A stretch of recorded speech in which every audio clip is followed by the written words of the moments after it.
Hey, welcome to the Jeep Guy Hump Day again. Today we're going to change it up and we're going to do a little bit of Jeep history, just kind of explain some things that most people may not know. Today we're going to talk about how the Jeep grill came to be and why you have the Jeep grill that you have right now. This is the first stamped Jeep grill. This is 1945 grill. There was an earlier version that was actually basically rebar and handmade. It's called the slat grill in 1941-42. It was really expensive and difficult to make. And when Ford also got the contract to make these, they actually came up with the stamped grill, which was then adopted by Willis. So this is the original Jeep grill, 9 slots, actually designed by Ford. And the headlights are recessed back here. These are 5-inch headlights. They're recessed so that they don't reflect. There's actually bags that go over the headlights. So if somebody shines light or whatnot at you, it does not reflect. These are just a type of light that you can see if you're in a convoy so that the rest of the convoy can see where you are. They're not actually meant to drive on. This one here has the actual driving light for driving at night without being seen by the enemy on that one.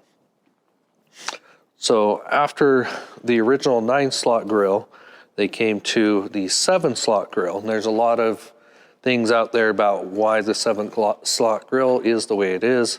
But the actual reason is because they went from a 5-inch headlight to a 7-inch headlight. And to fit the 7-inch headlight, they had to eliminate 2 slots, which gives you 7 slots. This is the M38, which is the next version of the military Jeep after that. So it still has the blackout lights there, but they did put 7-inch lights on it, and these are to protect if you were to run into stuff there. So if you go to the civilian ones, the one down here is your very first civilian grill, which is 7 slots, 7-inch light there, and then your actual marker lights are recessed because it is nearly identical to the MB grill. They just kept that recess, but that's 1945-46 only. And then in 47, the marker lights actually stick out there. And that is essentially still the same grill that they use today, except they've moved the markers on the fenders on the JL and JT and the TJ. But like the JK right behind you, you can see it still carries basically the same grill as the original CJ2A.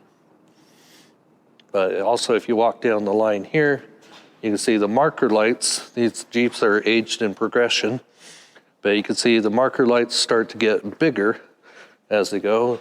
You got your CJ3B, you got your CJ5 here, and then you got CJ5, just 1980, and the marker lights got a lot bigger. But essentially, the grill stayed the same. But that's why you have the grill you have. Check back with us next week and we'll talk some more Jeep history.